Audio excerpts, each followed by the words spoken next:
Hey family, before we get into today's story, I'd really appreciate your support. Subscribing is one of the best ways to help us out.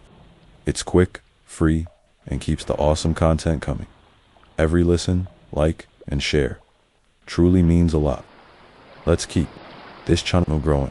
Thank you so much. My fiancé and I financially supported every baby shower, birthday, and holiday.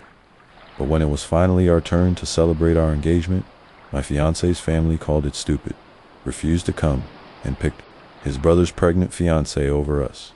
Plus update. This is supposed to be one of the happiest times of our lives, but my fiancé's family is making it unbearable. Hi all, long-time lurker, first-time poster, so please be kind. I'm genuinely looking for advice and perspective here.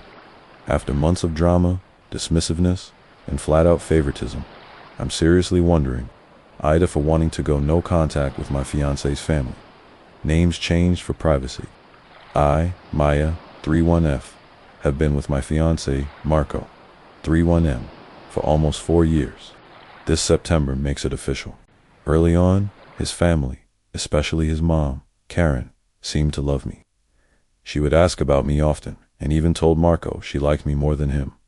We used to laugh about it, but the moment we got engaged and started planning our wedding, all that support disappeared. Shortly after we got engaged, Marco's youngest brother Ethan and his girlfriend Colleen had the first grandchild, Eli. We were genuinely excited and paused our engagement, celebration, and wedding planning to support them. Then, at Eli's first birthday, Ethan and Colleen got engaged again. We were happy for them.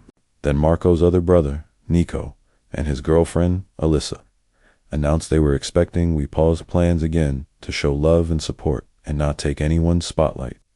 We even pushed our wedding from 2026 to 2027 so everyone could have their moment, celebrate their milestones, and we could save up for our wedding. Now that we have resumed planning and scheduled an engagement dinner for August 2025, Marco's family is acting like it's all too much. Meanwhile, my family spread across the Caribbean, Florida, Texas, Nevada, California, Georgia, and the DMV has been nothing but supportive. But Marco's family, immediate complaints. Here's what they pushed back on. Location. We chose a city in Pennsylvania that's special to us. It's where we got engaged. It's centrally located and within driving distance from Marco's central PA and my family in the DMV, but they acted like we asked them to fly to Paris.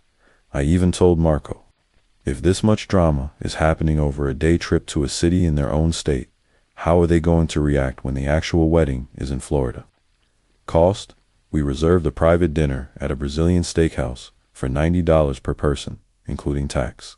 And gratuity? The dinner includes unlimited grilled meats, seafood, sides, soft drinks, and a dessert of their choice. There's a cash bar, so people who drink can do so without forcing non-drinkers to split the bill. Still, they called it outrageous and said we should have booked an Applebee's or Ruby Tuesday in their hometown instead of some overpriced buffet. Again, it's a Brazilian steakhouse schedule. The dinner is on a Saturday during a 3-day holiday weekend, so guests can travel and no one has to miss work. We picked a date after peak summer tourism, so traffic is manageable, prices aren't insane, and parking isn't a nightmare. There are no major events, no parades, festivals, or sports games. While we plan on doing other things during the weekend, such as brunches or tours, we made it very clear that these outings were optional. All we are asking is they come to one thing, the dinner, and still complaints. Eventually, it all boiled over. Marco and his family had a screaming match.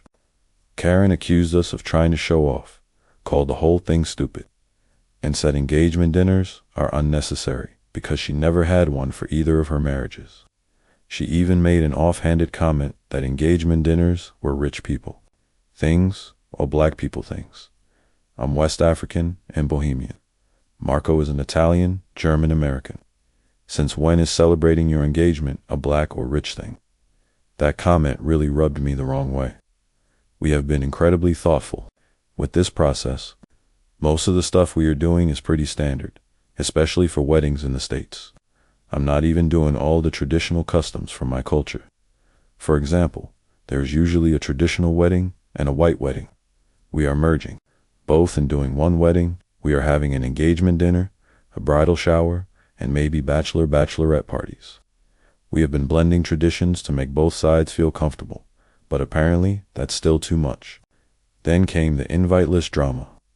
Karen complained to Marco about our initial invite list. She was upset that we didn't invite everyone. Originally, we just wanted our parents and people we planned on having in the wedding party something fun and intimate. This way, people involved in our wedding could bond before the big day. We weren't inviting extended cousins, old family friends, or even Marco's favorite third-grade teacher. Lol, we weren't trying to plan a 150-plus person event on 5 months' notice. It's an engagement dinner, not the wedding. While Nico and Alyssa are in our wedding party, he's a groomsman. She's a bridesmaid. Since Marco and Nico are really close and Alyssa and I get along, Marco's 2 youngest brothers, Ethan and Eric, aren't. Ethan and Colleen had 4 young kids. We figured it would be hard for them to manage childcare or travel with all of them, and we didn't want to be a burden. Eric doesn't visit home unless Karen demands it, so we didn't expect him to come. Either we thought we were being considerate, but I knew Karen would be upset if all her boys weren't included, especially since 2 of my sisters are bridesmaids and my brother is the ring bearer. So to keep the peace, we extended the dinner. Invite to all immediate family. Still, it wasn't enough. Karen was angry that we hadn't done that in the first place. Then she lied. She told Marco that I demanded a $10,000 ring. Not true. I once showed Alyssa a custom ring I liked online. I said I loved it, but I would never expect that kind of money. I even joked, as long as it's not from a gumball machine. That's it. Karen overheard, twisted the story, and ran with it. My actual ring, which I love, is nowhere near that cost. Marco knows that. Karen knows it too. She helped pick it out after that. The insult started. I'm bougie. I'm materialistic. I dress too nice. I travel too much. I'm always buying stuff. I act like I'm better than everyone. They made me out too. Be some spoiled brat with rich parents. The truth, my dad grew up in the ghettos of North Carolina and joined the army out of high school. My mom immigrated from what the U.S. would call a third world country and earned her citizenship through military service. I watched my parents go from broke privates to building a stable life through sacrifice. They raised us to enjoy life, be presentably, strive for the best, and travel when we can. Because of that, I'm bougie. Meanwhile, Colleen complained that my ring was bigger than hers and demanded a new one. This would be her second ring because she lost the first one after an argument. But I'm the materialistic one. After one too many fights, Marco and I decided we won't visit his mom's house as much and that we were done sharing wedding details with his family. Whoever shows up, shows up. Whoever doesn't, we will remember. So far, only 2 aunts from his dad's side are coming to the dinner. His siblings declined or won't give straight answers. Marco's dad backed out. And Karen and her husband Ron, they said they won't come since they think it's stupid. But mainly because Colleen is pregnant again and due in September with the first granddaughter. Our dinner is in August. Colleen has plenty of local help. Her mom, her grandma, and Ethan. She already has 4 other kids, including Eli. This isn't her first rodeo, so why does it have to be Karen who's there for Colleen's daughter's birth? And even if it has to be her, the dinner is in August. Colleen is due mid-September. Marco pointed this out to Karen and reminded her how meaningful this is to us. He even offered to cover her and Ron's costs. Her response, Marco was heartbroken. During a recent conversation, she brought up the same complaints: location, cost, the weekend, etc. Marco reiterated how much it means to us that she came, that we are blending both families and cultures thoughtfully, and that he is willing to pay for her and Ron if needed. Again, she brushed it off and said Colleen needed her more. Marco finally snapped and said, F Colleen. And honestly, I don't blame him. I'm sick of the favoritism. He has tried so hard to keep the peace. All they've done is break his heart. We have shown up for everything. Baby showers, birthdays, holidays, anniversaries, graduations. We've brought gifts, helped cook, helped host, and now that it's our turn, We are being treated like we are selfish for wanting to celebrate a milestone. During our engagement period, Karen hosted several holiday parties and dinners, including Christmas and an Easter egg hunt for the big kids and one for the little kids. Threw and paid for 2 gender reveal parties and a baby shower for Colleen. Hosted and paid for Eli's first birthday with a mountain of gifts. Hosted and paid for another gender reveal party and baby shower for Alyssa. Drove hours to see Eric and his pregnant fiancée Isla and her daughter Aria in another state. Took them shopping and out to eat. Then drove home the same night and is planning another baby shower for Colleen and likely one for Isla too. But she can't drive a few hours in her own state for her eldest son's engagement dinner. I told Marco, I'm done. If they can go all out for everyone else's milestones, but won't show up for ours, I don't want them in our lives or our future children's lives. I'm tired of trying to be part of a family that only celebrates what fits their narrative. Have a baby first, then you are worth celebrating. Why should I keep trying to be part of a family that refuses to celebrate with us? I love Marco, and I refuse to let his family keep hurting him or me during what's supposed to be a joyful time. We have worked hard to plan something meaningful. We are not doing this for attention. We are doing this because we love each other. This moment matters, but they have made it feel like a burden. So, Reddit Ida for wanting to go no contact with his family. Weepa for cutting ties completely. Should I keep trying to keep the peace, or am I finally justified in walking away? Update. Hi again, my lovely kings and queens of Reddit. Thank you so much for the incredible support and thoughtful feedback on my original post. I'm genuinely overwhelmed in a good way by how many of you took the time to offer advice, share your experiences, and ask questions. I wanted to come back and provide more context based on what many of you asked. Here's the full context. Is Marco involved? Yes, completely. He was present for the initial blowout with his family over the engagement dinner. I was there too and watched it devolve into a screaming match. He has often said, "This is just how my family communicates, loud and passionate. It's best for you to step back."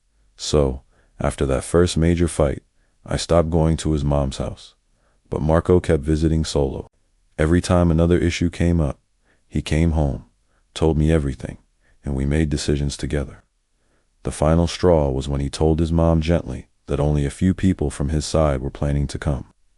He made it clear we weren't pressuring anyone, and we just hoped she and his stepdad would be there.